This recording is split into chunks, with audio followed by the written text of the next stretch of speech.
After days of negotiations, they agreed to meet us after evening prayers. I cannot tell you who I am, but I can tell you I am from ISIS, and I represent ISIS, and I am a soldier in the army of ISIS, the army of Islamic State.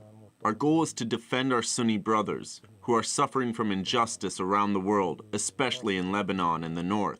Before joining ISIS, these men were fighting in Syria as Free Syrian Army soldiers and later among the al-Nusra Front. But they claim none of these was as powerful and successful as ISIS now is.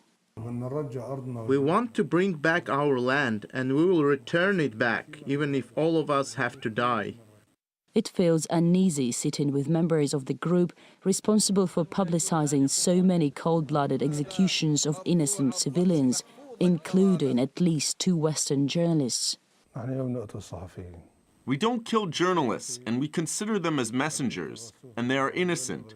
Maybe there are some people who pretend to be an Islamic State and kill the journalists. Some people who pretend to be an Islamic State and kill the journalists. We learned today that the CIA is involved in the Syrian civil war. The vicious conflict began more than 2 years ago when rebels rose up against the dictatorship of Bashar al-Assad. More than 90,000 people have been killed, and more than 1 million have been forced from their homes. Last week, the Obama administration said it would start arming the rebels, but David Martin has found that U.S. assistance started long ago. David, what do you know? Scott, since late last year, the CIA has been training Syrian rebels at secret bases in Turkey and Jordan. The training has included the use of anti-tank and anti-aircraft weapons, which have been provided by Arab countries and which the rebels say they badly need in order to counter the firepower of the Syrian army. Well, arming the Syrian opposition was something that led to the rise of Islamic State. US Vice President Joe Biden admits this was a key strategic mistake. You have to know that in a government the size of the one that governs the United States, they don't make mistakes. They're well-calculated moves. Seeds of freedom have only recently been planted in Iraq. But democracy, when it grows, is not a fragile flower. It is a healthy, sturdy tree. And now you won't believe what's growing there. The seeds of 9/11s are being planted all over Iraq and Syria. You see what happened? They done swapped out our democracy seeds with the seeds of 9/11.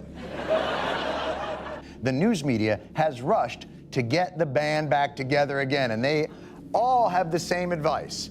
On basically wrong about everything, Bill Kristol. On drumming up support for endless war, Paul Wolfowitz. On guitar, you kidding me? How does this guy keep getting booked on television? Lindsey Graham.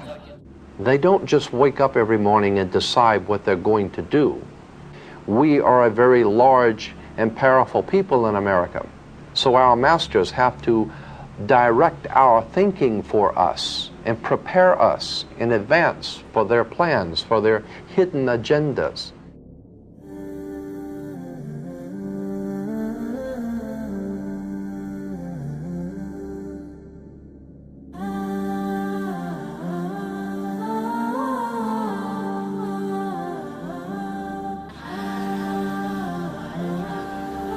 Obama is a puppet.